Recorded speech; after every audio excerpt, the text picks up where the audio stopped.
dans le monde entier. Tu es souverain sur chaque torrent et soleil. Voilà, merci à nos amis de nous rejoindre. Chers frères et sœurs, chers amis, soyez toutes et tous les bienvenus en ce dimanche matin dans cette célébration du culte. C'est une joie de tous nous retrouver ce premier week-end de l'été pour partager un temps de louange, de prière, d'écoute de la parole de Dieu et de communion fraternelle. Cette période de l'année marque aussi la fin de l'année scolaire pour de nombreux enfants, adolescents, étudiants. Après des mois d'efforts, d'apprentissage et parfois de défis, beaucoup entrent dans un temps de repos bien mérité. Nous pouvons rendre grâce pour tout ce qui a été vécu et confié au Seigneur et celles et ceux qui poursuivent encore des examens ainsi que les projets et les vacances qui s'annoncent. L'été est souvent synonyme de ralentissement, de rencontres, de ressourcement. Que ce culte soit dès aujourd'hui pour nous tous un moment pour nous laisser renouveler par la présence de Dieu qui nous rappelle « Venez à moi, vous tous qui êtes fatigués et chargés, et je vous donnerai du repos ». Que chacun donc se sente ici accueilli, que vous soyez membre de notre communauté de passage ou présent pour la première fois, que le Seigneur bénisse ce temps que nous allons vivre tous ensemble et ouvre nos cœurs à sa parole. Nous accueillons aussi aujourd'hui ce dimanche la bienvenue à la famille de Tim Grelac. Nous aurons aussi l'occasion d'en parler juste après ce moment de louange. Avant d'entonner le premier chant, chers amis, je vous propose de chanter ensemble le chant Majesté. Quelles que soient les joies, les préoccupations avec lesquelles nous sommes venus ce matin, nous sommes invités à reconnaître la grandeur de notre Seigneur. Il est le roi des rois, digne de toute notre louange et de toute notre adoration. Je vous propose, si vous le pouvez, de vous lever pour chanter tous ensemble ce chant Majesté. Et j'invite également les internautes derrière leur écran à chanter avec nous.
Amen. Je vous invite maintenant à ouvrir nos Bibles, soit sur le format papier, sur votre GSM, smartphone ou votre tablette, et à venir me rejoindre dans le Nouveau Testament, dans l'Évangile selon Matthieu, au chapitre 6. C'est le premier livre du Nouveau Testament, Matthieu, chapitre 6, et nous lirons les versets 25 à 34. S'il y a des personnes présentes dans cette salle pour la première fois et qui désirent une Bible, la parole de Dieu, sont invités à venir nous rejoindre à la fin du culte. C'est avec plaisir que l'Église leur offrira une Bible. Matthieu au chapitre 6 et nous lirons les versets 25 à 34. En ce premier week-end de l'été, beaucoup d'entre nous voient s'ouvrir une période différente.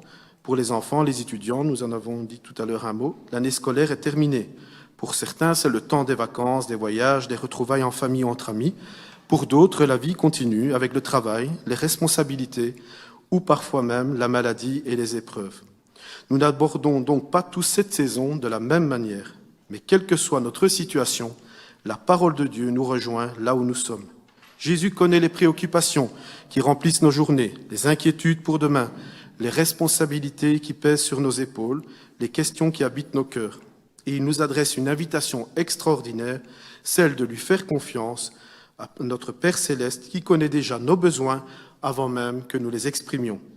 Le repos que Dieu nous offre ne se limite pas à quelques jours de vacances, c'est un repos intérieur, une paix profonde qui naît de la certitude que nous ne marchons pas seuls. Jésus nous appelle à lever les yeux vers les oiseaux du ciel, à contempler les fleurs des champs, afin de nous rappeler que celui qui prend soin de sa création prendra aussi soin de chacun de ses enfants. Écoutons donc maintenant cette parole de Jésus dans Matthieu et nous commencerons à lire à partir du verset 25.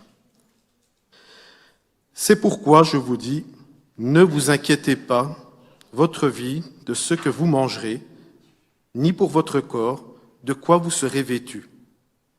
La vie n'est-elle pas plus que la nourriture, et le corps plus que le vêtement ? Regardez les oiseaux du ciel, ils ne sèment ni ne moissonnent, et ils n'amassent rien dans des greniers, et votre Père céleste les nourrit. Ne valez-vous pas beaucoup plus qu'eux ? Qui de vous, par ses inquiétudes, peut ajouter une coudée à la durée de sa vie ? Et pourquoi vous inquiétez au sujet du vêtement ? Considérez comment croissent les lys des champs, et ils ne travaillent ni ne filent. Cependant, je vous dis que Salomon même, dans toute sa gloire, n'a pas été vêtu comme l'un d'eux. Si Dieu revêt ainsi l'herbe des champs qui existe aujourd'hui et qui demain sera jetée au four, ne vous vêtira-t-il pas à plus forte raison, gens de peu de foi ? Ne vous inquiétez donc point et ne dites pas « Que mangeons-nous ? Que boirons-nous ? De quoi serons-nous vêtus ?» Car toutes ces choses, ce sont les païens qui les recherchent. Votre Père céleste sait ce dont vous avez besoin. Cherchez pleinement le royaume de la justice de Dieu, et toutes ces choses vous seront données par-dessus. Ne vous inquiétez donc pas du lendemain, car le lendemain aura soin de lui-même, à chaque jour suffit sa peine.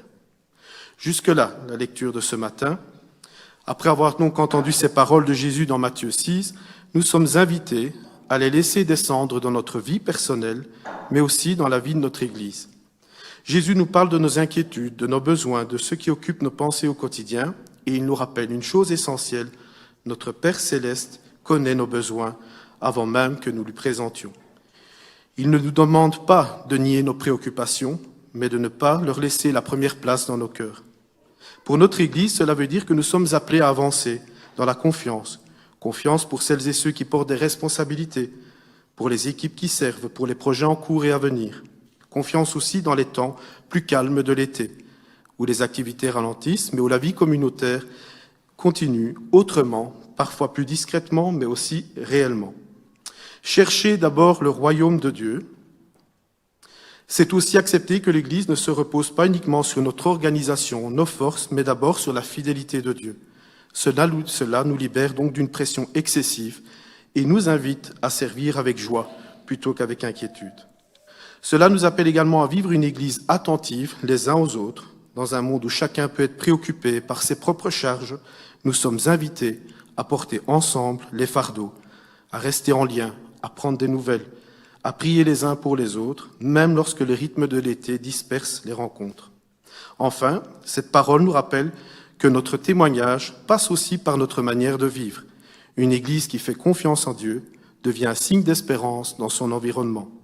Une communauté qui ne vit pas dans l'angoisse du lendemain, mais dans la paix de celui qui conduit toutes choses. Alors en entrant dans ce temps d'été, recevons cette invitation de Jésus, ne vous inquiétez pas du lendemain et avançons ensemble comme une Église dans la confiance, la simplicité et la paix que Dieu nous donne. Voilà ce que j'avais à cœur de vous partager ce matin après la lecture biblique. Après donc avoir entendu ces paroles de Jésus qui nous invitent à ne pas nous inquiéter du lendemain et à lui faire confiance, nous sommes invités à répondre par la foi et la louange. Nous remercions le groupe de louanges avec nous, qui est avec nous. Et je vous propose de chanter un second chant, un peu plus ancien, qui s'intitule « Jésus te confie ». Ce chant nous rappelle justement cette vérité.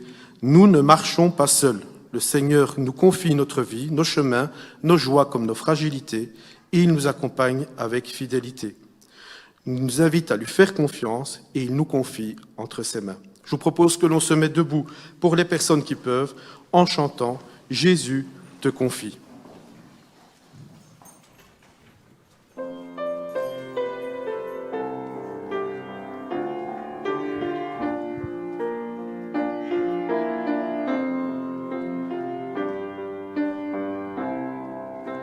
Jésus te confie une œuvre d'amour, utile et bénie jusqu'à son retour. Cette sainte tâche, veux-tu l'accomplir pour lui sans relâche, sans jamais faiblir? Prie, agis jour après jour, sans broncher, suis ton sauveur avec amour. Sois fidèle, obéissant, et le maître rendra ton travail puissant. Chantez la grâce auprès comme au loin, que rien ne te lasse d'être un bon témoin. Mets-toi sur la liste des vrais combattants, par l'exhortatrice qui entend hors de temps. Prie, agis jour après jour, sans broncher, suis ton sauveur avec amour.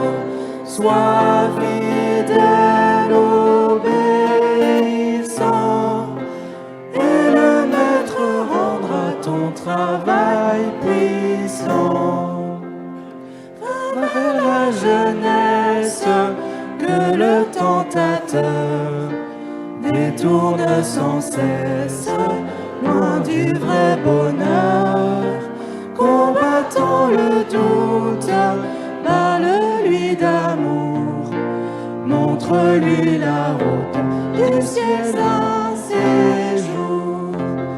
Prie, agis jour après jour, sans broncher, suis ton sauveur avec amour.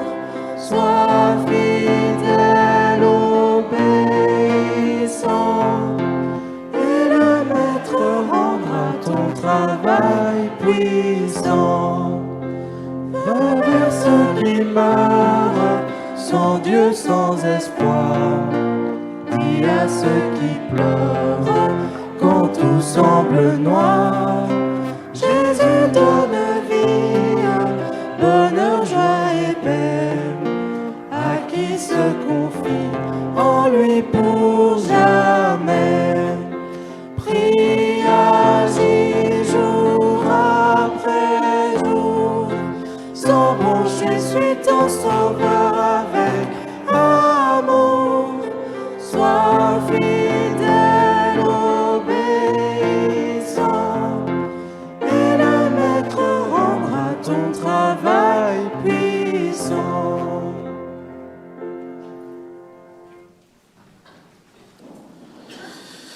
Comme je l'ai dit tout à l'heure, c'est le premier week-end de l'été. Alors j'ai une question à vous poser. Pendant cet été, faut-il mettre notre foi en vacances? Alors vous connaissez déjà ma réponse. Donc je vais vous partager un petit texte que j'ai trouvé. Un jour, un vieux monsieur demanda à un enfant: « Dis-moi, si tu partais 3 semaines en congé, en vacances, et que tu ne parlais plus du tout à ton meilleur ami pendant tout ce temps, que se passerait-il » L'enfant réfléchit longuement, puis répondit avec une certaine tristesse: « Oh, il serait certainement déçu. Et quand je reviendrai, j'aurai l'impression qu'on ne se comprend plus tout à fait. Il faudrait recommencer à se parler, comme si quelque chose s'était un peu éloigné d'entre nous. » Le vieux monsieur hocha la tête, puis posa doucement une seconde question. « Et pourquoi accepterais-tu cela avec Jésus ?»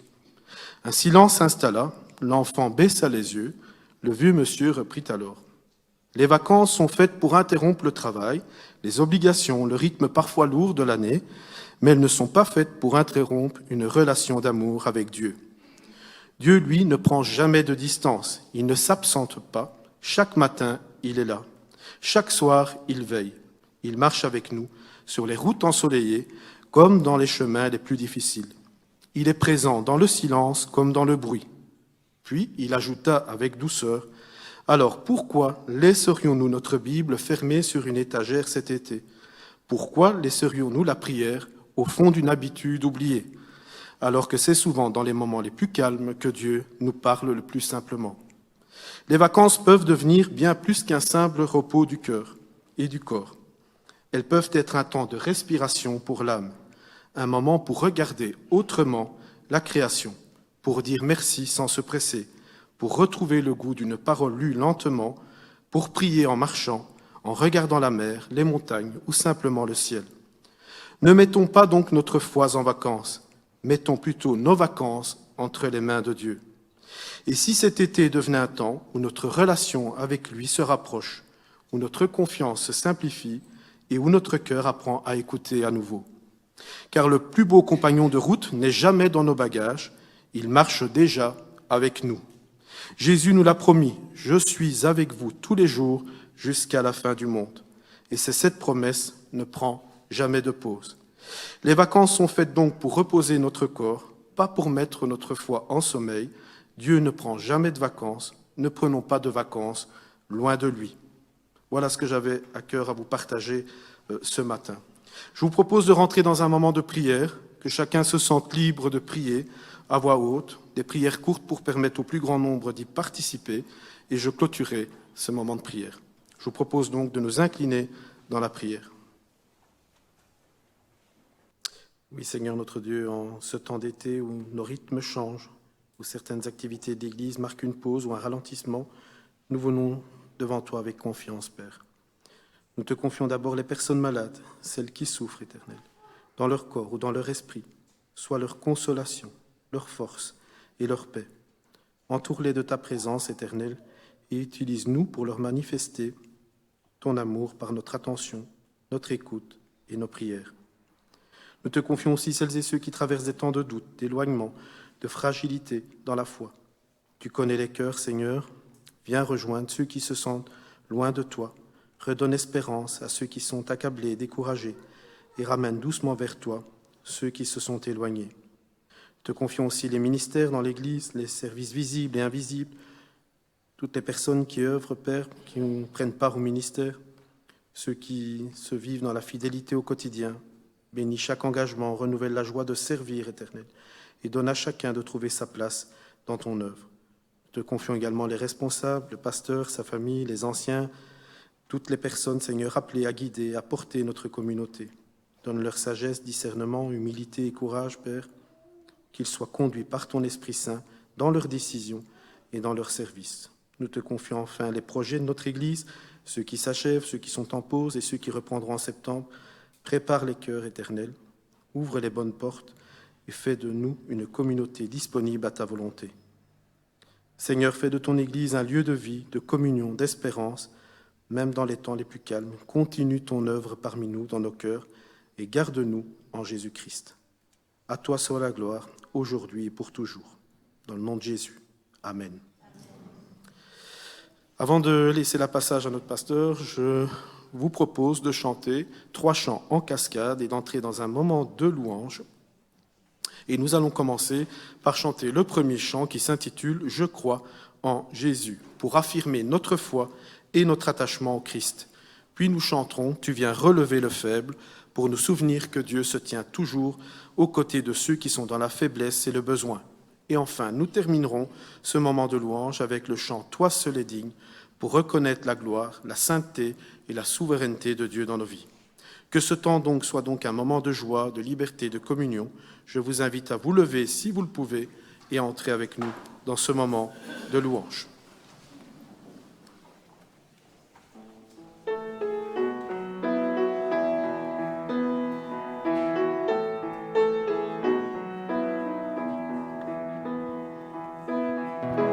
Je crois en Jésus, je crois qu'il est le Fils de Dieu, je crois qu'il est mort et ressuscité,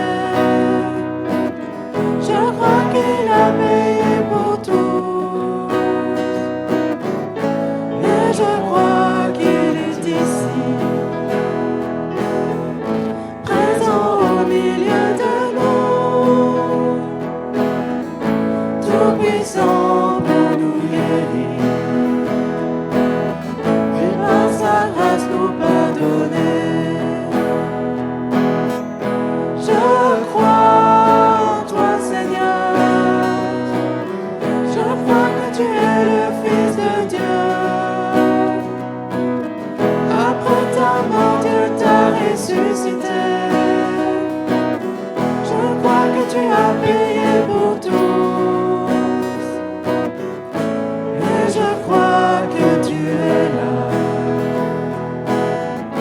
présent au milieu de nous, tout puissant pour nous guérir, et par ta grâce nous pardonner.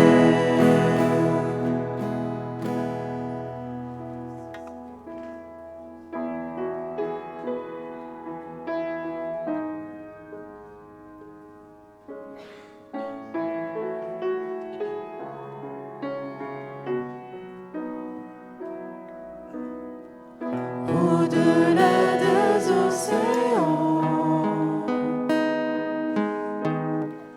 tu es venu me chercher. Au-delà de mes tourments, ton amour a triomphé. Montre-moi la splendeur et la beauté qu'il y a à t'obéir de tout cœur, à se confier à ta voix. Tu viens relever le faible, tu le prends dans tes bras, tu le conduis vers ton Père, qui le console ici-bas. Entends le cri de ma prière, sois mon secours et ma joie. Passer de l'ombre à ta lumière, j'ai mis mon espoir en toi.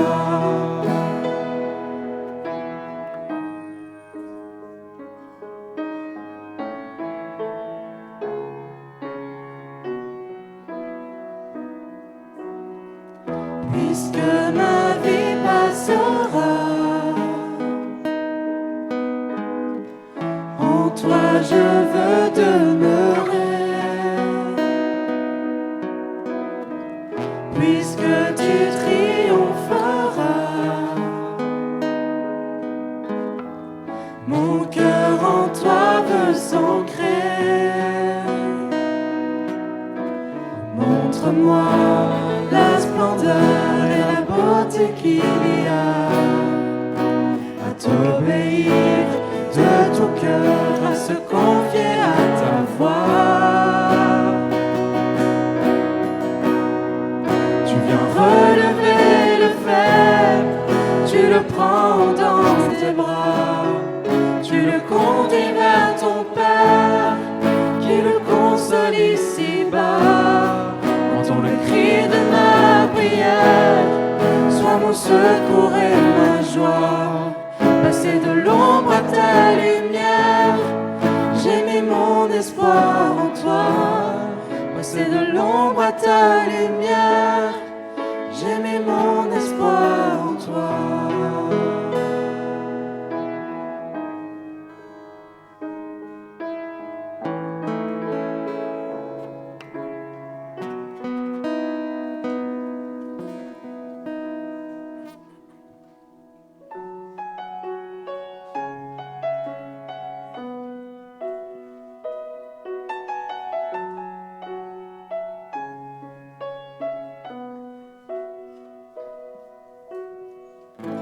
L'immensité de ta grandeur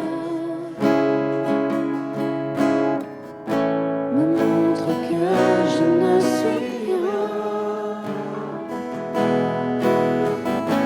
Mais quand tu façonnais la terre, j'étais déjà près de ton cœur. Tu m'aimais avant que je sois, et pour moi tu as tout donné. Toi seul pouvais me libérer. C'est pourquoi je veux t'adorer. Toi seul est digne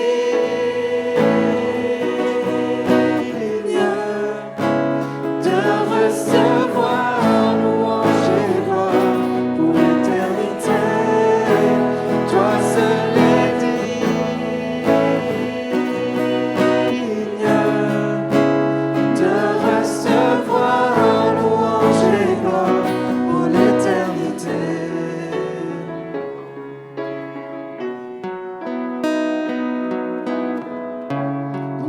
présence je me tiens. Car tu as ce dont j'ai besoin. La joie, la vie et le bonheur sont dans tes parvis, mon sauveur. Toi seul es digne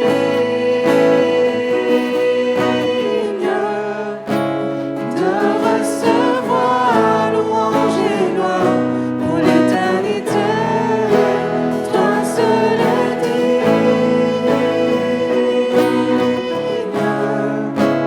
de recevoir louange et gloire pour l'éternité.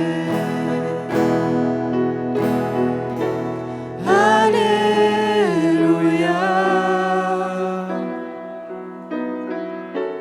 Alléluia.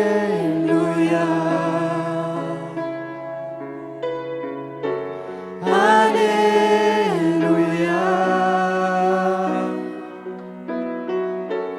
Alléluia.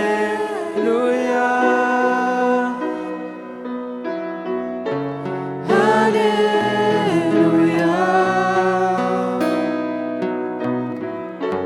Alléluia.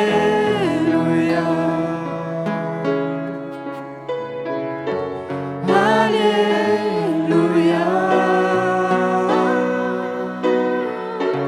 Alléluia.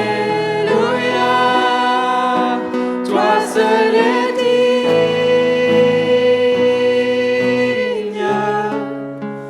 de recevoir louange et gloire pour l'éternité. Toi seul es digne de recevoir louange et gloire pour l'éternité. De recevoir louange et gloire pour l'éternité.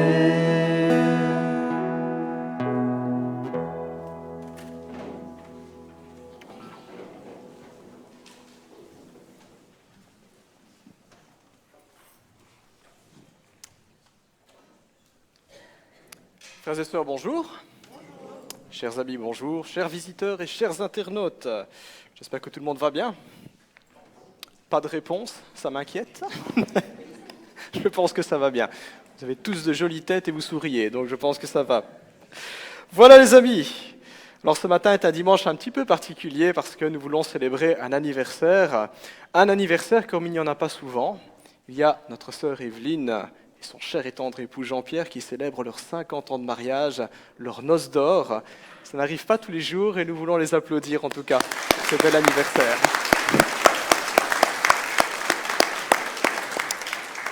« 50 ans de mariage, ça fait un demi-siècle, vous imaginez hein. Alors moi, ça m'encourage énormément parce qu'avec mon époux, je me disais que cette année, on va fêter nos 13 ans de mariage. On est des bébés à côté de vous. Hein. 50 ans de mariage, 50 ans d'amour, 50 ans de complicité qui ont vu la naissance de vos enfants, de vos petits-enfants, de toute la famille Grelac, d'ailleurs à qui nous souhaitons la bienvenue. Et nous vous le souhaitons, des arrière-enfants, des arrière-petits-enfants. La Bible dit que l'Éternel bénit jusqu'à la 1000e génération, donc il y a encore du travail. Voilà, Evelyne et Jean-Pierre, vous célébrez aujourd'hui 50 années de vie commune, d'amour, de complicité, qui ont vu la naissance des enfants, des petits-enfants. Le Seigneur a fait de vous une bénédiction dans votre foyer, une bénédiction pour votre famille, pour votre Église, parce qu'aujourd'hui, alors que vous célébrez 50 années de mariage, à nos yeux, aux yeux de tous ceux qui vous entourent, vous êtes la preuve vivante que Dieu est fidèle, que Dieu est bon, que quand il bénit, ce n'est pas juste un tout petit peu, c'est beaucoup, et ça se renouvelle jour après jour. Voilà 50 ans que votre couple, tel un bateau, un yacht, un paquebot, 50 ans c'est quand même, voilà, nous on a encore une barque, voilà. Que votre couple, tel un bateau, sillonne les eaux du mariage. Et sur ces mers, vous avez affronté bien des tempêtes. Vous avez beaucoup d'histoires à raconter aux autres, à vous raconter des souvenirs, des épreuves, des difficultés. Vous avez réparé des avaries, mais vous avez aussi contemplé les merveilles de Dieu. Vous avez pu être au-devant de ces vagues et dire « mais Dieu est bon », découvrir de nouveaux paysages. C'est l'Éternel qui a soufflé le vent dans vos voiles. C'est lui qui vous a porté par ses courants. même lorsque vous n'aviez plus parfois la force d'avancer. Le fait que vous soyez toujours à flot est un exemple et un encouragement pour nous tous, pour les plus jeunes couples, pour ceux qui peut-être ont connu un parcours un peu plus accidenté. Vous êtes un témoin, vous êtes témoigné et vous témoignez qu'il y a de l'espoir avec le Seigneur. L'Éternel vous a placé au sein de votre famille, le clan Grelac, et vous a placé dans cette église comme un pilier, comme un phare, comme un signe de sa faveur envers l'homme et la femme qui le craignent. Alors pour vous, l'aventure n'est pas encore terminée. Je pense qu'il y a quelques mois d'ici, nous célébrions les 60 ans de mariage d'Henriette et Louis, qui s'asseyent en général par là. Je pense qu'ils ne sont pas là aujourd'hui, mais 60 ans de mariage, c'est dire qu'il y a encore du chemin pour vous, et je vous souhaite d'aller jusque-là, d'aller même plus loin.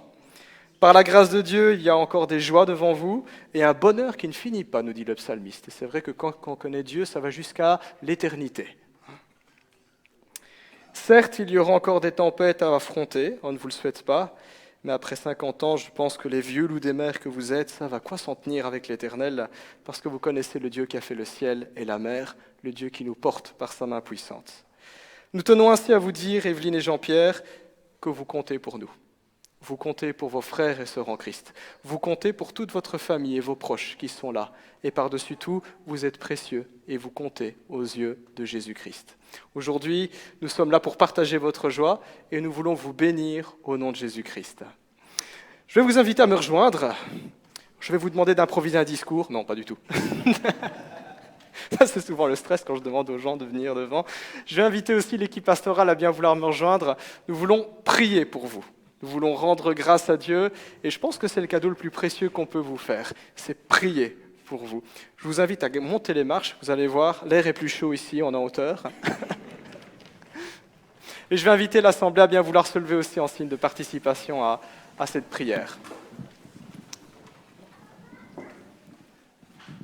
Je vous invite à prier. Notre Dieu, aujourd'hui, nous sommes pleins de joie et nous voulons entourer Évelyne et Jean-Pierre. Nous voulons te dire merci parce que c'est toi qui les as créés. Tu leur as prêté vie ici-bas. Tu les as mis sur notre route. Et par-dessus tout, Seigneur Dieu, tu as permis qu'ils se rencontrent, qu'ils tombent amoureux et qu'ils se marient. Nous voulons te dire merci pour eux.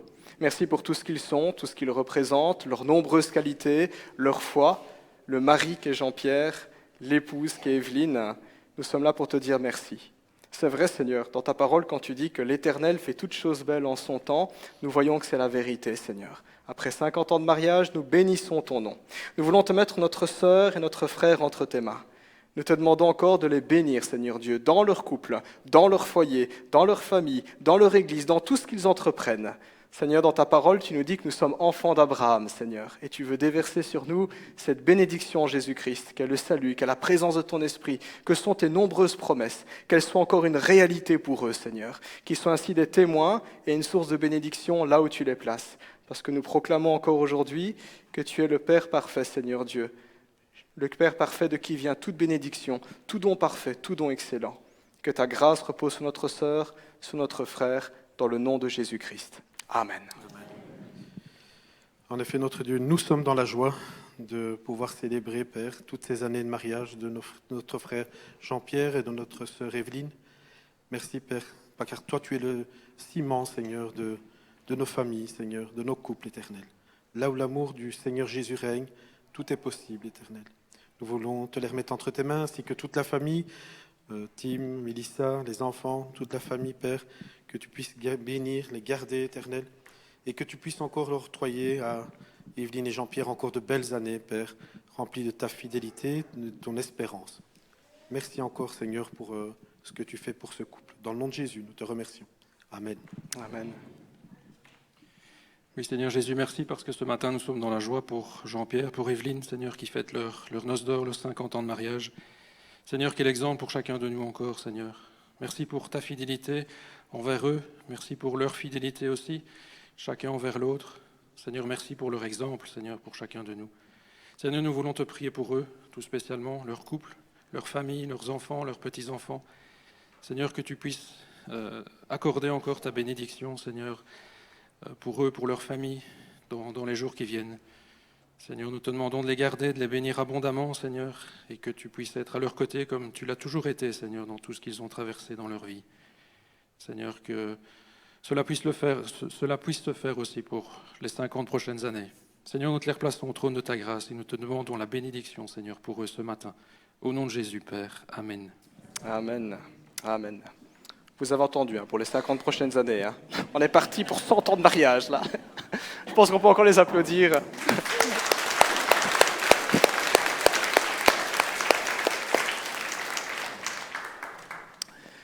Voilà, nous voulons poursuivre en donnant quelques mots à la lumière des Écritures. Alors justement, comme l'occasion s'y prête, nous avons à cœur de parler mariage ce matin.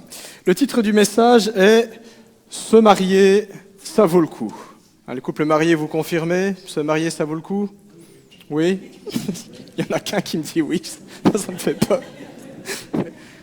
Alors je sais que parfois il y a des parcours accidentés, il peut y avoir des difficultés. Je ne vais pas aborder tous les cas possibles ici, mais j'aimerais peut-être revenir à l'essentiel. Simplement rappeler à la lumière de la Bible ce qu'est le mariage, le plan de Dieu pour le mariage. Je ne parle pas de ce que nous, les êtres humains, nous faisons du mariage. Parfois ça va, parfois on en fait n'importe quoi. Mais peut-être rappeler comment Dieu, lui, voit le mariage. Alors, puisque nous célébrons les noces d'or de nos amis Jean-Pierre et Evelyne, je profite de l'occasion pour rappeler combien le mariage, oui, ça en vaut la peine. Et c'est un rappel qui aujourd'hui s'impose, particulièrement dans notre société ici en Belgique, où nous ne voyons plus vraiment l'utilité de se marier. Je me souviens quand j'avais annoncé à mes amis, en 2012, on s'est fiancés le 16 août 2012. Ça va. Et on s'est mis ensemble le 19 juin 2010. Parfait, sans faute. Messieurs, vous avez vu, j'ai révisé avant. Je me souviens quand j'ai annoncé à mes amis, j'ai demandé Aurélie en mariage, on est fiancés. Les réactions, tout le monde était content, bien sûr, mais dans mon entourage, certains m'ont dit « mais tu vas te mettre la corde au cou !» Voilà, c'est souvent ce qu'on entend.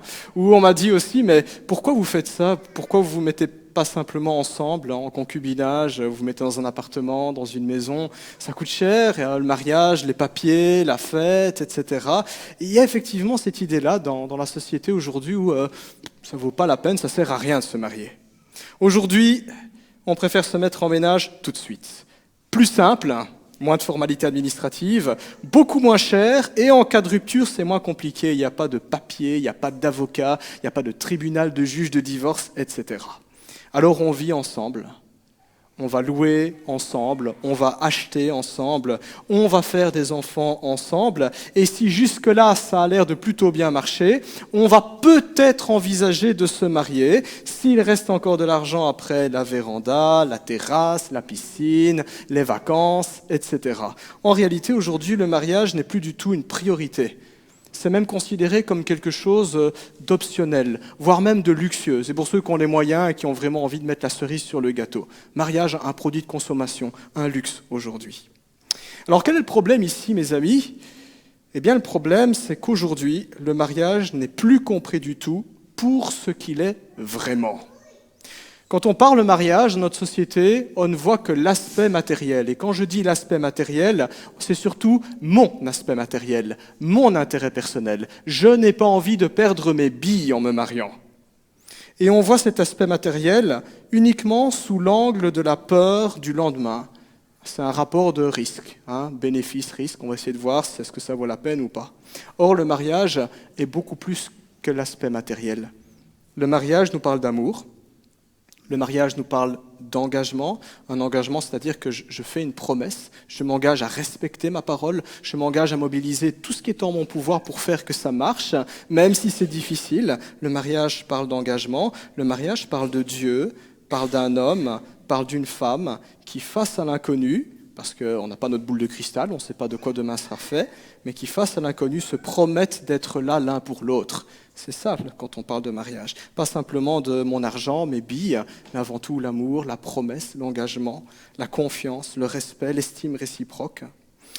Demandez à notre cher Jean-Pierre et à notre chère Evelyne, le jour où Jean-Pierre a demandé la main d'Evelyne et le jour où celle-ci a répondu oui, si tout cela n'était le fruit que d'un pur calcul financier. Si Jean-Pierre et Evelyne se sont assis autour d'une table en disant « on va sortir notre tableau Excel et on va sortir notre calculatrice, on va demander à un courtier quel est le pourcentage de risque, on va voir ce que les statistiques nous diront, si on est compatible ou pas ». Je ne pense pas que ça s'est passé ainsi. C'est l'amour, c'est la passion, C'est la confiance qui a guidé ce choix de dire « je te demande ta main ». Et c'est ça aussi qui a dit « oui », qui a conduit à répondre « oui ». Ainsi, un beau jour dont je ne connais pas la date, notre cher Jean-Pierre a pris son courage à deux mains. Il est allé acheter cette fameuse bague hors de prix pour laquelle il a durement travaillé. Puis il a fait sa demande à Evelyne, qui a accepté. Et aujourd'hui, 50 ans plus tard, il ne semble pas le regretter. L'amour, la passion, la confiance, la promesse, l'engagement. Certes, le parcours de ces 50 dernières années a aussi connu son lot de difficultés. Et vous auriez beaucoup de choses à raconter. Mais nos deux tourtereaux se sont donné les moyens pour que ça fonctionne. Le jour où ils se sont dit oui, c'est oui, et on va se donner les moyens pour que ça fonctionne. Oui, et on va chercher à apporter des solutions. Pas à créer des problèmes, à apporter des solutions. Et voilà certainement ce qui manque probablement à notre génération quand on parle mariage. Notre génération aujourd'hui manque de courage et est très nombriliste. Un peu moins de courage, un peu plus de courage et un peu moins de nombrilisme. Ou pour nous les chrétiens, un peu plus de foi. Un peu plus de foi. J'aimerais ainsi nous inviter ce matin à considérer le mariage, non pas sous l'angle de ce que la société en a fait, mais sous le regard de Dieu. Et j'espère vous convaincre qu'encore aujourd'hui, au XXIe siècle en Belgique, oui, se marier, ça vaut la peine. Alors je commencerai par une question, et c'est la question à 1 million d'euros. Et 1 million d'euros, c'est beaucoup d'argent pour démarrer un ménage. C'est pas moi qui paye, c'est Jean-Pierre et Evelyne. Non. Première question qui est assez évidente, mais d'où vient le mariage ? C'est vrai quoi ? D'où vient le mariage ? Pourquoi on se marie ? Qui a eu l'idée du mariage ? Alors je sais qu'ici en Europe, on a beaucoup tendance à copier de ce que les Américains font avec leurs films, où on achète beaucoup chinois, mais il se trouve que le mariage, ce n'est pas les idées des Américains, et ce n'est pas non plus un produit au rabais qu'on peut trouver en Chine.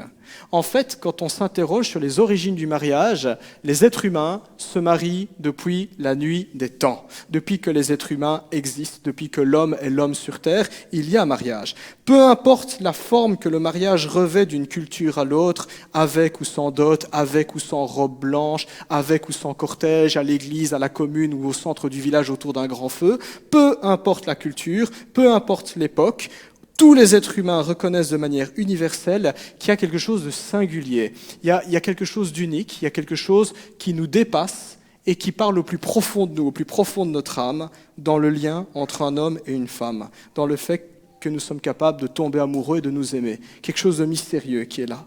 Dans le fait que dans cette union, la vie puisse aussi jaillir, qu'il puisse y avoir des enfants. Et c'est comme ça que l'espèce humaine se perpétue aussi d'une génération à l'autre. C'est un mystère qui nous émerveille. On ne parvient pas à le définir, mais on ne peut que l'exprimer. Et c'est ce qui inspire nos chants, nos poèmes, nos livres, nos séries et nos films aussi. L'amour, tout simplement. Il y a même une série qui s'appelle Les Feux de l'amour. Je ne sais pas si vous avez déjà regardé ça. Voilà, je ne recommande pas, mais bon. Il y a un petit peu cette idée-là. On sait que c'est là, on sait que ça nous dépasse, et on aime bien s'émerveiller devant. Alors d'où ça vient le mariage ? Puisque ça existe depuis la nuit des temps, depuis que l'homme est l'homme, eh bien le mariage, c'est d'abord l'idée de Dieu. C'est le projet de Dieu. La Bible nous rappelle qu'au commencement, Dieu a toujours existé, Dieu a créé l'homme à son image, et c'est Dieu qui a fait le mariage. Alors comment Dieu s'y est pris ? Eh bien l'Écriture nous dit qu'à un moment donné, Dieu constate que l'homme est tout seul. Et Dieu fera un constat en disant « Il n'est pas bon que l'homme soit seul ». Il créera la femme pour être son vis-à-vis, pour être son égal en dignité, pour refléter l'image de Dieu avec l'homme. Et puis Dieu dira, l'homme quittera son père et sa mère, s'attachera à sa femme, et les deux ne feront qu'un. Ce fut le tout premier mariage de l'histoire de l'humanité, nous dit l'Écriture. C'est un petit peu le cliché des deux jeunes mariés qui rentrent dans une 2 chevaux. Il est juste écrit « just married » et puis on les voit s'éloigner sous un coucher de soleil. Ils vont commencer leur vie à deux. Ils fondent un foyer. C'est ça le mariage. C'est quitter le foyer dans lequel on a grandi, le foyer des parents, pour créer son propre foyer en s'attachant à quelqu'un d'autre. Et pour que le mariage puisse voir le jour, Dieu a eu une idée géniale. Dieu nous a créés à son image, ce qui signifie que d'une certaine manière, nous ne sommes pas des dieux, mais nous avons des points communs avec Dieu. Et comme Dieu est amour, Dieu nous a rendus capables d'aimer. Dieu nous a rendus capables de donner de l'amour et d'en recevoir. Dieu nous a rendus capables de tomber amoureux. Et je pense que si nous ne tombions pas amoureux, il n'y aurait tout simplement pas mariage, ou ce serait juste des mariages arrangés, où nous serions comme des animaux, à gauche, à droite, en train de sauter sur tout ce qui bouge.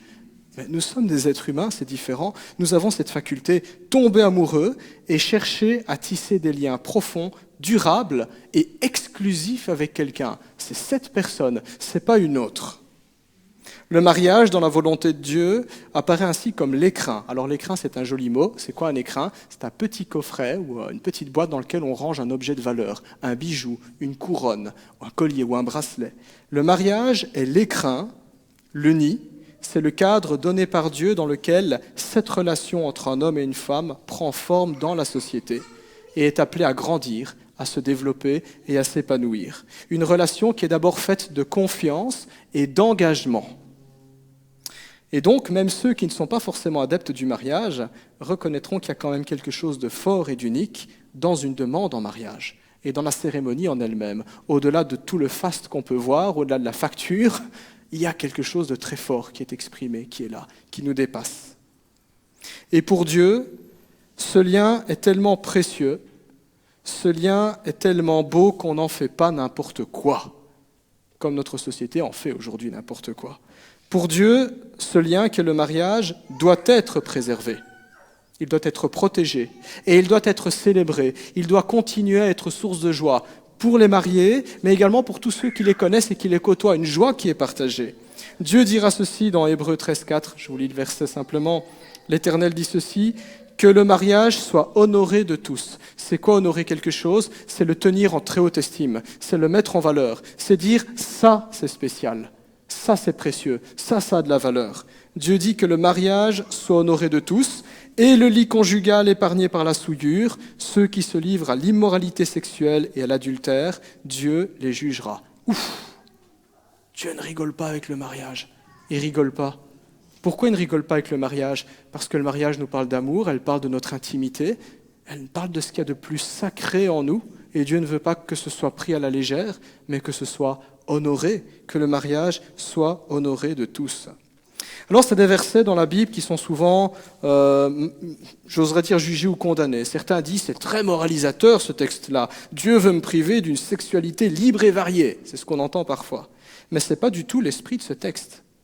Dans ce texte, Dieu attire surtout l'attention sur le fait que si on aime vraiment quelqu'un, comme nous-mêmes, et même davantage, nous ne ferons pas n'importe quoi de notre intimité et de celle de l'autre, parce qu'on l'aime, parce qu'il ou parce qu'elle est spéciale à nos yeux. Nous nous marions parce que nous sommes faits à l'image de Dieu. Il n'y a rien de plus humain que de se marier. Nous exprimons notre humanité. Et nous nous marions parce que nous voulons dire devant tous, devant les témoins, devant notre famille, devant nos amis, devant les gens que nous aimons, devant la société, monsieur le bourgmestre ou monsieur l'échevin, ou madame le bourgmestre ou madame l'échevin, devant l'Église, nous voulons dire devant témoin à la personne que nous aimons, que nous voulons vivre le restant de nos jours avec elle, que nous l'aimons tellement qu'il n'y aura jamais personne d'autre ici-bas qui pourra se dresser entre nous. Et ça, c'est une promesse de fidélité, d'exclusivité, de protection. C'est un engagement singulier parce que nous voulons dire à l'autre « je te traiterai avec des égards tout particuliers et il n'y a que toi qui seras traité comme ça ». Voilà tout ce qu'il y a derrière le mariage. Rien à voir avec ce que la société nous dit aujourd'hui en disant « oui, c'est juste optionnel, c'est du luxe, c'est une option, c'est juste la robe et la fête ». Non, non, non, non, il y a beaucoup plus. Il faut le dire, et je trouve personnellement en tant que chrétien que ça, c'est tout sauf ringard. Se marier n'est pas ringard. Parler de la Bible, parler de l'amour, parler de l'engagement, ce n'est pas ringard. Même le plus endurci des athées aspire au fond de lui à être aimé, à être accepté d'une façon tout aussi vraie et tout aussi forte. C'est humain, c'est universel.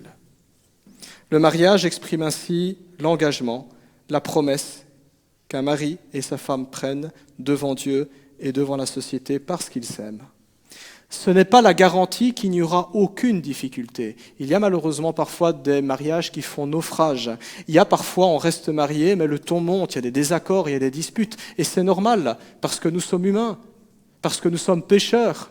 Et parce que quand on fait vie commune, un homme et une femme, ça pense pas pareil, on a nos caractères, nos sensibilités différentes, il y a parfois des frictions qui peuvent arriver. Le mariage n'est pas la garantie qu'il n'y aura pas de difficultés, mais c'est la promesse de ne pas abandonner le navire à la moindre tempête. Ça, c'est se marier. J'aime dire que le mariage, c'est comme prendre le large. On ignore ce qu'il y aura devant nous, on ne le sait pas, mais on sait avec qui on choisit de faire le voyage. Ça, c'est se marier. Je disais ça et je dis souvent ça aux jeunes hommes parce que c'est toujours la période de stress quand on hésite en demandant en mariage, etc. Les jeunes hommes qui ont déjà discuté avec moi le savent bien. Je dis toujours par rapport à ça que se marier, c'est pas attendre qu'il y ait un risque zéro. On n'est pas parfait et l'autre n'est pas parfait. Mais c'est de se dire, j'accepte de vivre avec, j'accepte de faire ce voyage, je sais avec qui je veux faire le voyage. Et si on est d'accord avec cette condition, on prend le bateau, on se jette à l'eau. Mais si on passe son temps à guetter le risque zéro, on restera toujours à quai. On ne connaîtra rien du tout. Et si en plus Dieu est de la partie, je pense que nous avons tout ce qu'il faut pour être heureux, pour réussir, pour que ça marche, pour surmonter les tempêtes. Et même, j'oserais dire, si nous avons connu un naufrage, pour redémarrer, pour reconstruire, pour guérir, parce que c'est ce que Dieu apporte, la vie, l'espoir, le bonheur. J'aimerais terminer cette réflexion en soulignant aussi le fait que nos mariages resteront toujours terrestres et éphémères. On se marie, mais le mariage a une date de péremption. Bon, ça paraît un peu cru de le dire comme ça, mais le mariage dure maximum la durée d'une vie. C'est ça que quand on se marie, on dit jusqu'à ce que la mort nous sépare. Mais le mariage restera toujours l'image d'un plus grand mariage. Ce mariage, lui, est céleste et éternel. La Bible fait toujours ce parallèle en décrivant l'amour entre un homme et une femme comme étant l'expression de l'amour de Dieu pour les chrétiens, pour son Église. Un amour qui, lui, est éternel, qui n'a pas de date de péremption. Et c'est ce qui se passe. Quand un homme et une femme s'aiment, c'est un signal qui est envoyé à toute la création tout entière. Elle rappelle que Dieu aime les hommes qu'il a créés à son image. Dieu veut sauver. Le mariage comme une image de l'amour entre Dieu et l'Église. Dans un passage comme Éphésiens 5, je ne vais pas le lire parce qu'on pourrait lire tout le chapitre, mais dans Éphésiens 5, en substance, Dieu exhorte les conjoints, le mari et son épouse, à s'aimer de la même manière que Christ aime l'Église. Autrement, quand nous regardons comment Dieu nous aime, nous apprenons réellement à aimer. Quand on cherche un modèle, il suffit de regarder à Dieu. Et ce n'est pas étonnant, c'est lui qui nous a créés. Il sait comment ça marche. Et la Bible nous dit qu'il nous a fait à son image. Et donc, par imitation, je peux en prendre des leçons pour moi-même. Ça signifie aussi que quand je regarde Dieu, je peux trouver la force d'aimer. Même quand j'ai perdu le courage ou quand j'ai perdu l'espoir dans mon couple, je peux encore retrouver la force d'aimer, de continuer à aimer. Et c'est ainsi que Dieu peut sauver des couples. Et ce n'est pas étonnant parce que la Bible dit que Dieu est amour, il en est la source. Et quand on se tourne vers lui, c'est comme si on s'abreuve, on retrouve des forces. Un verset me vient en tête justement quand on parle de l'amour de Dieu et quand on parle de cette idée-là d'apprendre à aimer en regardant comment Dieu nous aime. C'est le verset le plus connu de la Bible, Jean 3,16. Jean 3,16 nous dit « Car Dieu a tant aimé le monde qu'il a donné son Fils unique, afin que quiconque croit en lui ne meure pas, mais qu'il ait la vie éternelle. » Ça, c'est le verset, un des tout premiers versets qu'on apprend par cœur à l'école du dimanche. Je me dis, tiens, en tant que mari, ou alors pour les épouses, parce que je ne suis pas une femme, mais les conjoints, quand ils se disent, mais comment est-ce que je peux apprendre à aimer mon conjoint ? Repensez simplement à Jean 3,16, c'est le résumé de l'Évangile, et posez-vous la question, comment Dieu m'a aimé ? Et comment est-ce que moi, je peux mettre ce principe en pratique dans mes circonstances et dans mon couple ? Quand on considère l'Évangile, ou juste ce que nous dit ce verset, nous découvrons un Dieu qui est parfait, un Dieu sans péché, un Dieu qui n'a jamais commis le moindre mal, même pas une mauvaise pensée, même pas un truc tordu, même pas une grossièreté. Et on voit ce Dieu face à une humanité qui est dépravée et qui le rejette. Parce que c'est ça l'humanité. Quand on sonde nos propres cœurs et nos propres vies, nous avons nos qualités. Nous nous montrons bien souvent sous nos meilleurs jours, mais nous savons très bien que dans nos cœurs, il y a parfois des pensées pas très glorieuses, des choses pas très brillantes. C'est ce que j'appelle les dossiers sensibles. On ne veut pas que les autres le savent. On sait que nous ne sommes pas parfaits. Pour reprendre les mots bibliques, les termes bibliques, nous sommes pécheurs.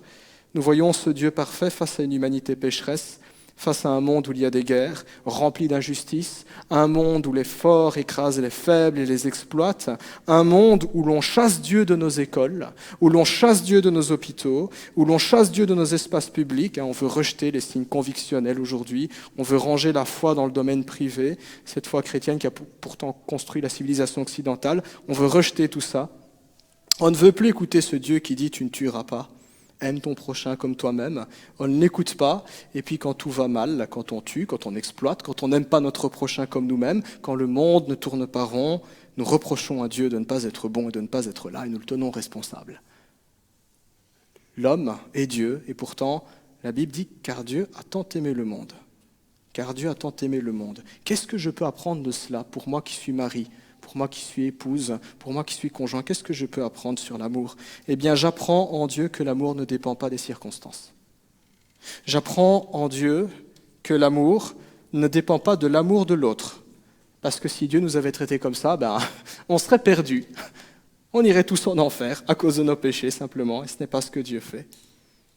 J'apprends que dans son amour, c'est Dieu qui fait le chemin jusqu'à nous. Donc aimer, ce n'est pas attendre que l'autre fasse le premier pas, c'est moi, je fais le premier pas vers l'autre. Quand bien même l'autre ne le mériterait pas parfois. Parfois il le mérite, c'est facile de faire le premier pas. Parfois ce n'est pas le cas. C'est ce que Dieu fait. C'est ce que Dieu fait, il fait le premier pas. Exactement comme un conjoint qui est amoureux de l'autre et qui va chercher à gagner son cœur. Quand on est amoureux, on dit courir après quelqu'un. Il y a un petit peu cette idée-là. L'amour nous met en mouvement, c'est ce qu'on voit avec Dieu. C'est ce qu'on voit avec Dieu. Par là, Dieu veut nous enseigner qu'aimer l'autre, ce n'est pas attendre qu'il soit à la hauteur de toutes nos attentes, de notre idéal de perfection. Une femme ou un homme partageait une fois la liste de ce qu'il attendait de son futur conjoint. Je me suis dit, il va attendre longtemps, ou elle va attendre très longtemps. J'attends l'être parfait. Je dis, il n'y a que Dieu qui puisse te combler comme ça. C'est déjà pas mal d'aimer Dieu et d'être aimé par Dieu. Je dis, mais si tu aspires à te marier, il faudra peut-être comprendre que tu n'es pas parfait. Tu n'es pas parfaite. Et l'autre n'est pas parfait, n'est pas parfaite. Et il va falloir de l'amour pour qu'il y ait des ponts qui se tissent. Dieu nous enseigne qu'aimer l'autre, ce n'est pas attendre qu'il satisfasse à tout notre idéal de perfection, mais c'est être là avec l'autre, c'est être là pour l'autre, c'est le chercher là où il se trouve, et même quand là où il se trouve, ça pue, ça ne nous arrange pas. C'est le chercher là où il se trouve et agir pour son bonheur. C'est cette démarche-là qui peut transformer la relation. C'est cette démarche-là qui peut voir qu'un couple tienne le coup. C'est cette démarche-là qui peut même restaurer ce qui est brisé. Nous avançons dans le texte, dans Jean 3,16, et nous découvrons que l'amour de Dieu l'a même conduit à donner sa vie pour nous à la croix. Ça, c'est fort. Quand on aime, on peut offrir des cadeaux. Et ça, je me répète, on dit que le pasteur, il va radoter. Voilà, pour que vous connaissiez ça par cœur. Quand on aime quelqu'un, on offre des cadeaux, bouquets de fleurs, chocolat, bijoux, voyages, que sais-je. Mais le maximum qu'on peut offrir à l'autre quand on l'aime, c'est sa propre vie. Il n'y a pas moyen de faire plus. Et c'est ce que la Bible nous dit. Dieu nous a tant aimés, il est mort à la croix pour nous. Il a porté nos péchés. Il a pris sur lui notre condamnation. C'est un amour qui se donne. Il ne donne pas des choses, il se donne lui-même. C'est un amour qui se retrousse les manches. C'est un amour qui se prend des clous dans les mains, dans les pieds, qui subit des insultes et des crachats, parce que c'est ça la croix. C'est un amour qui se sacrifie pour le bien suprême de l'autre, pour son bonheur. Même quand l'autre ne le mérite pas forcément, même quand c'est difficile, même quand ça coûte. Comme par exemple, pardonner l'autre pour ses défauts, pour ses manquements, pour ses offenses, même quand ça coûte. Dans ce type d'amour, il n'y a pas une once de paresse. Il n'y a pas une once de lâcheté. Il n'y a pas une once d'égoïsme.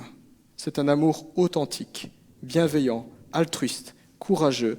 Et c'est ce que ça signifie vraiment d'aimer quelqu'un comme Jésus-Christ nous le montre, comme l'Évangile nous l'enseigne, comme le mariage en est l'image entre l'amour de Dieu pour son Église. Jean 3,16 se clôture par la confiance. Elle nous dit afin que quiconque croit en lui ne périsse pas, mais qu'il ait la vie éternelle. Nous comprenons ce verset comme étant un appel pour chacun d'entre nous, l'appel à mettre sa foi en Dieu pour notre salut, l'appel à être lucide sur nous-mêmes. Non, je ne suis pas encore parvenu à la réflexion, à la perfection. Oui, j'ai besoin du pardon de Dieu parce que je suis pécheur. Oui, j'ai besoin certainement de corriger des choses dans ma vie. Un appel au salut, un appel à répondre à Dieu. Et d'un autre côté, cet appel à la confiance, cet appel à faire un choix, trouve aussi un écho quand on est marié, quand on parle de l'amour entre un homme et une femme. Aimer l'autre d'un amour sacrificiel, c'est effectivement ce qui apporte la confiance, l'espoir et qui ouvre la porte au bonheur. Nous pourrions prendre 1 Corinthiens 13, qui dans la Bible est le chapitre qui nous décrit l'amour aussi, à quoi ça ressemble. 1 Corinthiens 13 nous dit que l'amour espère tout, croit tout, supporte tout, pardonne tout. C'est ce qu'il apporte, l'espérance en un avenir meilleur. Le fait de croire que le changement est possible aussi chez moi et chez l'autre. Le fait de supporter les défauts de l'autre, qui laisse traîner ses chaussettes au pied du lit, par exemple. Ce n'est que ça. Pardonner aussi quand il y a des offenses. Voilà ce que peut apporter la foi. Voilà ce que peut apporter l'amour. Voyez tout simplement, frères et sœurs, vous tous qui avez fait le pas et qui êtes chrétiens, voyez votre propre expérience de conversion. C'est parce que Dieu nous a aimés le premier alors que nous ne le connaissions même pas et que nous ne l'aimions pas. C'est parce que lui nous a aimés le premier que nous avons été touchés par son amour. Et parce que nous avons été touchés par son amour, nous nous sommes mis à l'aimer aussi en retour. Ainsi, si un homme et une femme s'aiment de cette façon, non seulement leur couple durera, mais ce ne sera pas de la survie. Ils vivront pleinement et abondamment. Ils connaîtront de belles années aussi. Ils auront une vie et une histoire pleine de sens. Et quand ils seront vieux, 100 ans, 120 ans, on vous le souhaite, 150 ans, ils pourront se dire en se regardant dans les yeux, si c'était à refaire, on leur ferait. On leur ferait. Malgré les désaccords, malgré les épreuves, malgré les difficultés inhérentes à la vie à Dieu, leur amour s'en trouvera toujours plus profond. Le fait merveilleux de découvrir que malgré nous, malgré notre foutu caractère, malgré nos mauvais côtés, malgré nos défauts, l'autre nous aime toujours. Voilà ce qu'enseigne la croix que nous arborons dans nos églises. Voilà ce qu'enseigne l'évangile de Jésus-Christ. Voilà ce qu'enseigne la Bible. Et voilà sur quoi se fonde le mariage. Quand nous, chrétiens, parlons mariage, nous nous référons à cela. J'espère donc modestement vous avoir convaincu que le mariage est bien autre chose que ce que notre société en a fait et qu'il vaut toujours la peine de se marier aujourd'hui. Alors s'il vous plaît, je lance un appel à tous les couples dans la salle ou qui nous regardent sur Internet et qui ne seraient pas encore mariés, et je ne vise personne. Voilà, je ne sais pas que vous regardez parce que je vous ai pas dit, c'est pour moi que le pasteur parle. Mais d'un autre côté, j'exhorte tous les couples qui ne sont pas mariés, s'il vous plaît, mariez-vous. Tu l'aimes? Oui? Parfait. Mariez-vous. Mariez-vous. Impliquez Dieu dans vos projets. Laissez Dieu sublimer votre amour et votre couple et laissez Dieu vous aider si votre couple bat de l'aile et vous serez heureux. Vous serez heureux comme Evelyne et comme Jean-Pierre en sont les témoins. Que le Seigneur vous bénisse. Amen. Je vous invite à prier.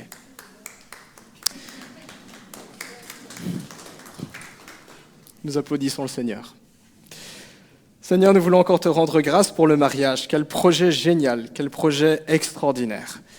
Seigneur, nous reconnaissons que tu es un Dieu de toute sagesse et tu es un Dieu qui nous veut du bien, qui veut bénir l'homme et la femme que tu as créés. Et nous reconnaissons que ce projet, parfois comme un jouet, comme des enfants immatures, on en fait parfois n'importe quoi.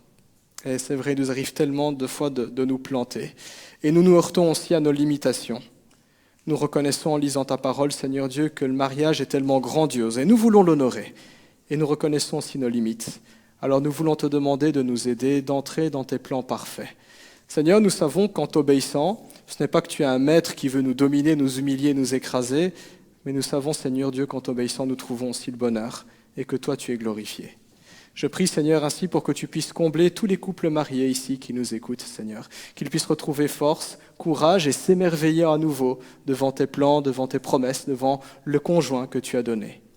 Je voudrais te prier aussi pour tous les couples qui sont en détresse et en difficulté, Seigneur Dieu, qui nous écouteraient aussi ce matin, que tu les aides, qu'ils retrouvent espoir en toi, Jésus, que, comme tu le dis dans le psaume 84, que tu puisses tracer dans leur cœur des chemins, qu'ils puissent, Seigneur Dieu, surmonter leurs difficultés et découvrir au travers des épreuves ainsi surmontées un amour encore plus profond et renforcé. Je prie, Seigneur Dieu, pour toutes celles et ceux qui nous écoutent aussi et qui aspirent au mariage, qui sont seuls, qui sont célibataires, qui connaîtraient peut-être le découragement par rapport à cela.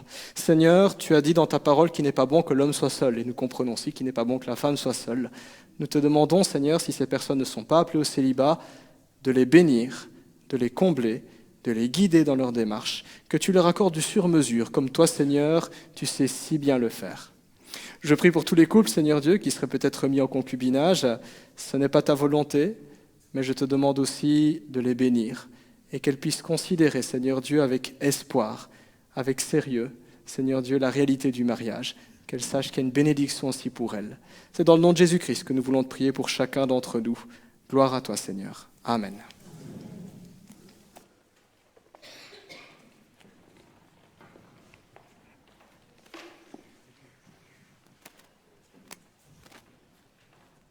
Merci beaucoup Yves pour ce message, ce rappel sur cette thématique ô combien importante qu'est le mariage, que nous puissions finalement tous le mettre en pratique dans nos vies quotidiennes, tous ces enseignements, avec l'aide du Seigneur Jésus. Avant de partager ensemble la Sainte Seine, je vous propose de prendre un temps de préparation devant le Seigneur, et pour cela, nous allons chanter un chant qui s'intitule « Je reviens au cœur », comme une prière pour disposer nos cœurs à recevoir ce que le Seigneur veut nous donner dans ce moment de communion. Je vous propose de vous mettre debout pour ceux qui peuvent et chanter ce chant avec notre groupe de louanges « Je reviens au cœur ».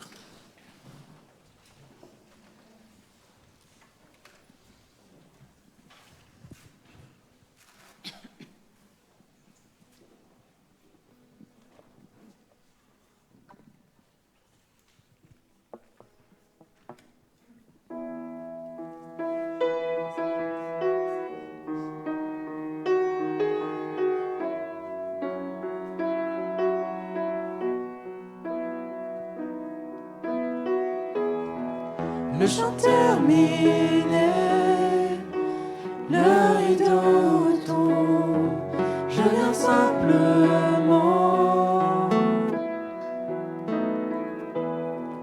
porter mon offrande, car j'ai le désir de réjouir ton cœur. J'apporte plus qu'un beau chant.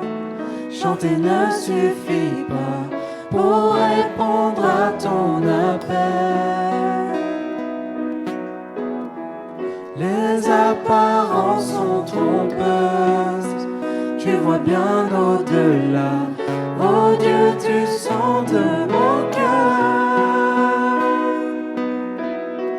Je reviens au cœur de la louange, tout est centré sur toi, centré sur toi, Jésus. Oui, je renonce à tous mes faux semblants pour tout centrer sur toi, centré sur toi, Jésus. Roi d'éternité, qui peut exprimer ce dont tu es dit? Bien que faible et pauvre, je te donne tout, prends toute ma vie. J'apporte plus qu'un beau chant, chanter ne suffit pas pour répondre à ton appel. Les apparences sont trompeuses, tu vois bien au-delà. Oh Dieu, tu sondes mon cœur. Je reviens au cœur de la louange, tout est centré sur toi, centré sur toi, Jésus. Oui, je renonce à tous mes faux semblants pour tout centrer sur toi, centré sur toi, Jésus.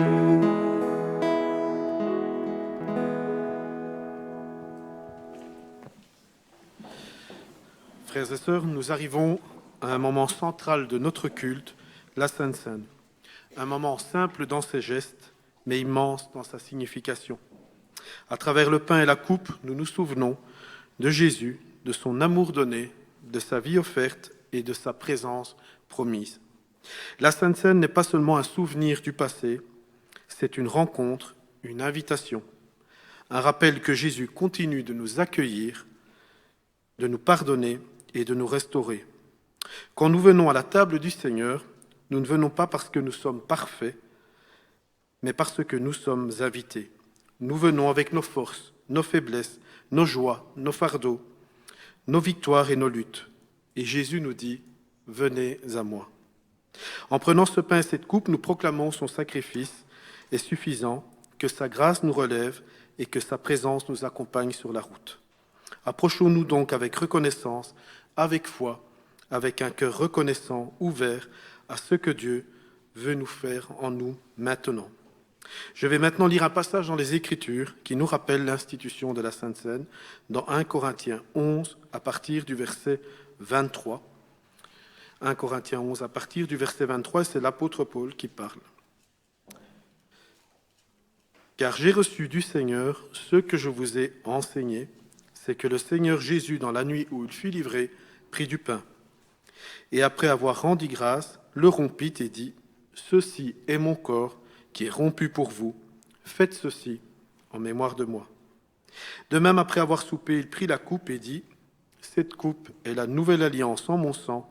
Faites ceci en mémoire de moi, toutes les fois que vous en boirez. Car toutes les fois que vous mangez ce pain et que vous buvez cette coupe, vous annoncez la mort du Seigneur jusqu'à ce qu'il vienne. C'est pourquoi celui qui mangera le pain ou boira la coupe du Seigneur indignement sera coupable envers le corps et le sang du Seigneur. Que chacun donc s'éprouve soi-même et qu'ainsi il mange du pain et boive de la coupe. Car celui qui mange et boit sans discerner le corps du Seigneur mange et boit un jugement contre lui-même. » Jusque-là la lecture. Après avoir entendu ces paroles, je vous propose de préparer nos cœurs pour recevoir le pain et le vin, en souvenir du corps et du sang de notre Seigneur Jésus. Que ce moment soit pour nous tous une occasion de renouveau spirituel et de profonde communion avec le Christ. Avant de participer à ce repas, prenons un moment pour nous examiner nous-mêmes, que chacun de nous examine son cœur, se réconcilie avec Dieu et se prépare à recevoir ces éléments avec foi et gratitude.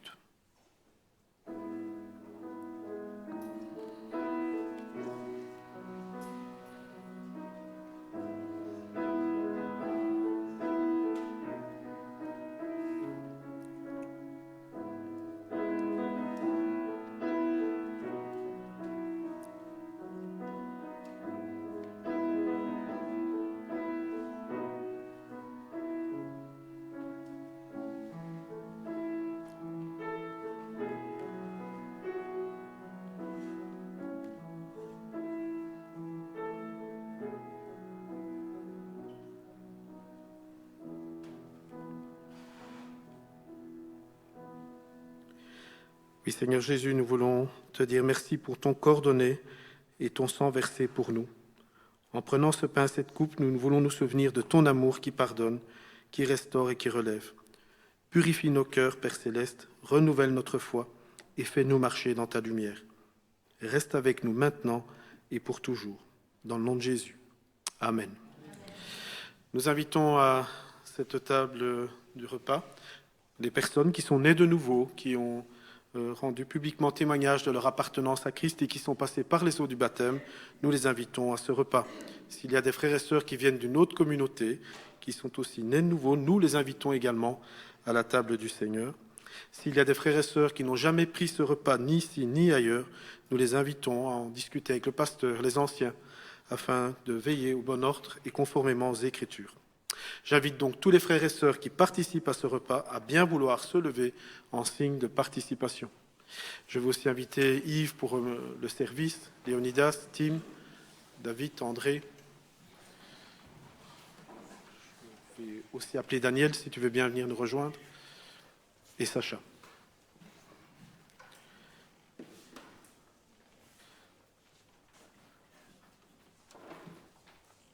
Je demanderai à David de prier pour le David de prier pour le pain que nous mangerons. Et je demanderai à Léo de prier pour le vin que nous boirons.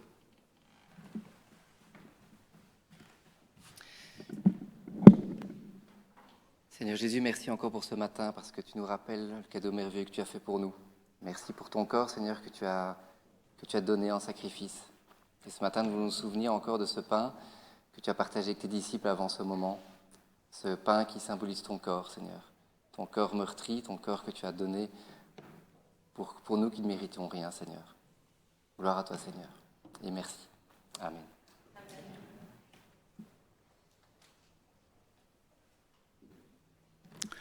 Notre Père, notre Dieu, nous te glorifions, nous te bénissons, Seigneur. Merci pour ces moments merveilleux que nous passons, Seigneur, autour de cette table. Merci pour ce mémorial que tu as institué toi-même, Seigneur, que nous puissions nous souvenir du sang versé à la croix de Calvaire, Seigneur, pour nous sauver, le sang de Jésus-Christ qui nous a lavé de tout péché. Père céleste, nous voulons te dire merci pour cet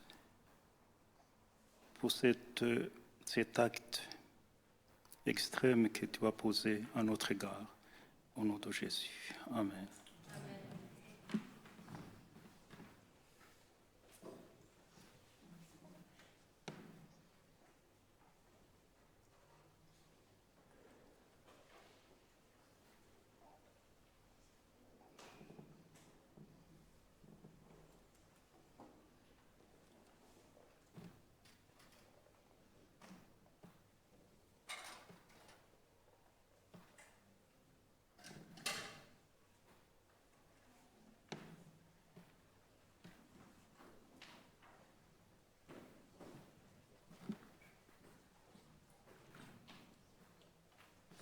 En prenant ce pain, nous voulons nous rappeler que c'est le corps du Seigneur Jésus-Christ qui a été brisé sur la croix de Golgotha.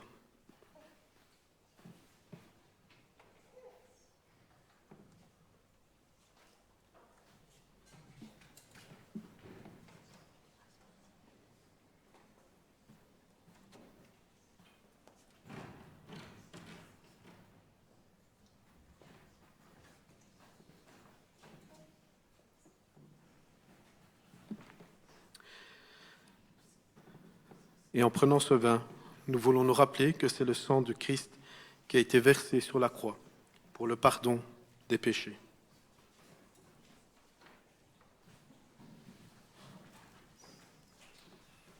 Pendant que les éléments circulent, je vous propose de chanter un chant qui s'intitule « À la croix ».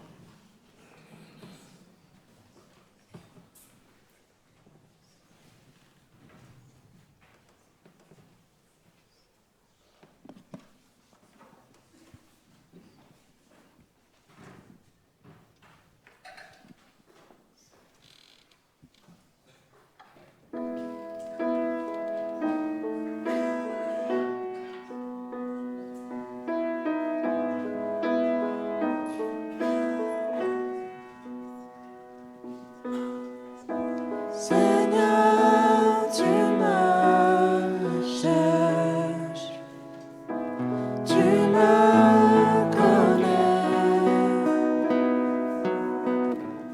Et si je t'oubliais, je sais que tu m'aimes. Ta sainte présence, elle m'envira à chaque moment. Je sais que tu m'aimes. Je sais que tu m'aimes. À la croix je me prosterne, où ton sang coula pour moi. Aucun amour n'est plus grand. Tu as gagné sur la mort, ta gloire remplit les lieux très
Oui, Seigneur, c'est avec humilité que nous venons au pied de ta croix, en soumission à ta parole, Seigneur Jésus. Tu es le chemin, la vérité et la vie. Oui, Seigneur, tu as donné ton corps pour nous, le Dieu de l'univers, pour que nous puissions avoir une espérance totale en l'évangile de Jésus-Christ. Amen.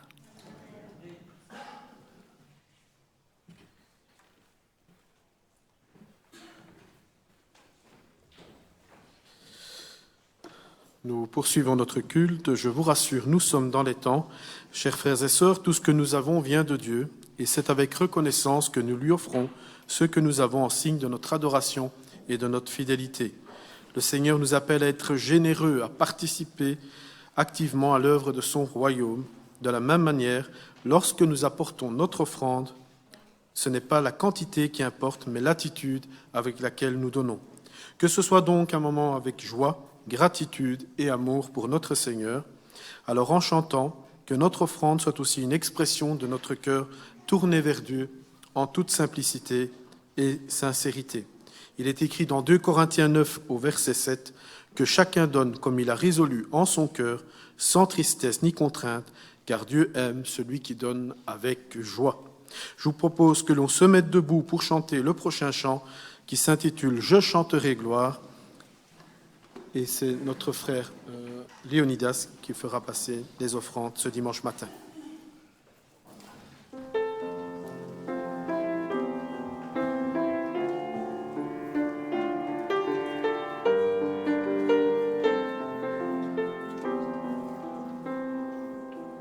Je viens t'offrir, Seigneur, ce que j'ai de meilleur. Je viens t'offrir ma vie. Oui, à toi, Jésus-Christ. Et même si je suis fragile, même si c'est difficile, je chanterai gloire à l'Éternel. Je chanterai louange à son nom. Je chanterai Dieu, mon essentiel.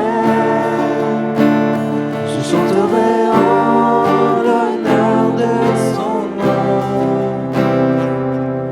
Je viens te dire, Seigneur,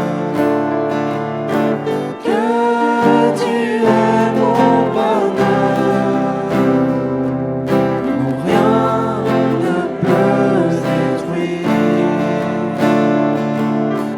notre bel avenir.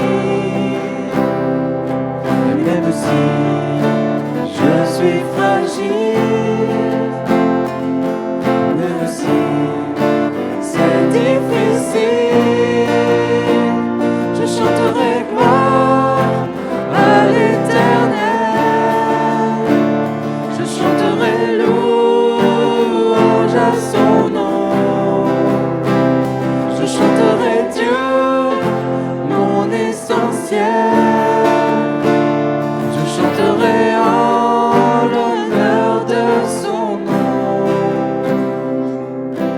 Toute ma vie, je redirai que tu as donné ta vie. Toute ma vie, je redirai que tu as payé le prix. Toute ma vie, je redirai que je ne vis que pour lui. Je chanterai gloire à l'Éternel. Je chanterai louange à son nom. Je chanterai Dieu, mon essentiel. Je chanterai en l'honneur de son nom. Je chanterai gloire à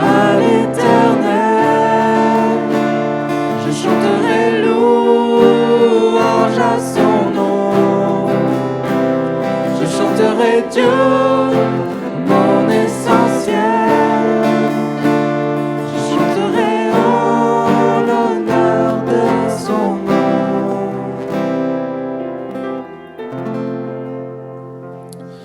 C'est notre frère Léonidas qui remettra les offrandes de ce matin dans les mains de notre Seigneur. Père Céleste, notre Dieu, nous te glorifions, Seigneur. Merci pour tout ce que tu nous accordes. Seigneur, c'est toi qui nous bénis en nous donnant tout ce dont nous avons besoin, Seigneur, dans notre vie quotidienne, Seigneur. Merci pour cette offrande que nous t'offrons ce matin, Seigneur. Nous voulons te demander de la bénir, Seigneur, de la sanctifier, afin qu'elle puisse, Seigneur, servir pour l'avancement de ton règne ici dans notre Église et au-delà des murs de notre Église. Au nom de Jésus. Amen. Quelques annonces avant de nous séparer. Pas de réunion cette semaine, pendant l'été, en juillet et en août. Et dimanche prochain, par contre, le culte à 10h. Appel toujours aux volontaires pour l'équipe nettoyage. Donc, le travail est important. Et donc, par moment, nous manquons de ressources. Donc, n'hésitez pas à aller trouver François et André si vous avez quelques heures en semaine à donner pour cette équipe de nettoyage que nous remercions, car ils travaillent souvent dans l'ombre, nous permettent d'avoir des locaux propres, que ce soit dans la grande salle, dans les sous-sols. Donc merci vraiment à toute l'équipe et aux responsables. Donc n'hésitez pas à aller trouver François et André pour d'autres renseignements. Préparation au baptême, constitution d'un nouveau groupe, n'hésitez pas à aller vous informer auprès du pasteur. Ce n'est pas parce que vous suivez le cours que vous êtes dans l'obligation de vous baptiser, donc rassurez-vous. Mais n'hésitez pas à suivre ce cours et des renseignements peuvent être obtenus auprès de Yves. Et enfin, bloquez déjà dans vos agendas la date de la convention APEB, c'est le 19 septembre au CME à Dampremy. Inscription via le QR code, également sur l'affiche ou sur le site internet, en sachant qu'ils sont aussi à la recherche de volontaires pour le montage et démontage du matériel en début et en fin de rencontre, pour apporter tartes, gâteaux, pâtisseries pour agrémenter cette convention. Ils recherchent également des moniteurs pour la garderie pour les enfants de 0 à 5 ans, de l'équipe pour aussi préparer les sandwichs et le rangement et le nettoyage. Donc n'hésitez pas, si vous êtes intéressé, que vous avez quelques heures aussi, vous pouvez aussi revenir vers nous et nous transférons votre demande auprès de la convention des APEB. Je pense que c'est tout au niveau des annonces. Restez connectés toujours via notre site internet, le groupe WhatsApp également. Il y a du café limonade juste après le culte, donc n'hésitez pas à descendre au sous-sol. C'est aussi une manière de créer du lien entre nous, de discuter et d'entourer aussi Evelyne et Jean-Pierre. Et donc ils sont présents dans les sous-sols, donc n'hésitez pas aussi à les féliciter. Donc rendez-vous dans les sous-sols juste après le culte. Des remerciements aussi au groupe de louanges chaque dimanche, l'équipe régie technique, vidéo, projection, toutes les équipes qui travaillent ici, qui travaillent aussi dans l'ombre. Merci également à eux, parce que c'est un travail aussi chaque dimanche pour la réalisation du culte. Chers frères et sœurs, nous arrivons donc au terme de notre culte. Nous avons été nourris par la parole de Dieu. Nous avons prié, chanté, partagé ensemble ce temps de communion fraternelle, écouté sa parole. Rendons grâce à présent, Seigneur, pour sa présence fidèle au milieu de nous, pour sa parole qui nous éclaire et pour la paix qu'il dépose dans nos cœurs. En repartant, nous sommes tous invités à vivre ce que nous avons entendu ce dimanche matin, faire confiance à Dieu, chercher d'abord son royaume et laisser sa paix gouverner nos vies, nos familles, nos vacances, notre travail, nos engagements. Que le Seigneur donc nous accompagne sur le chemin de cette nouvelle semaine et de ce temps d'été qui s'ouvre devant nous. Pour conclure ce culte, je vous propose un dernier chant, de chanter ensemble le chant « Règne en moi », comme une prière, que Dieu dirige nos pensées, nos paroles, nos actions et qu'il demeure toujours au centre de nos vies. Je vous propose de se mettre debout pour les personnes qui peuvent également et chantons de tout notre cœur ce dernier chant avec notre groupe de louanges « Règne en moi ».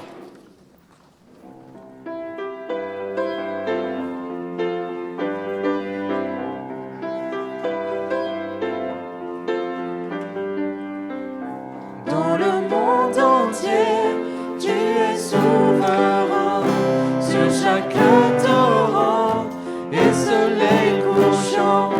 Et mon seul désir, Seigneur, mon seul choix, dans ma vie soit toujours le roi.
Bon dimanche à tous et à dimanche prochain, Dieu voulant. Rendez-vous donc dans les sous-sols.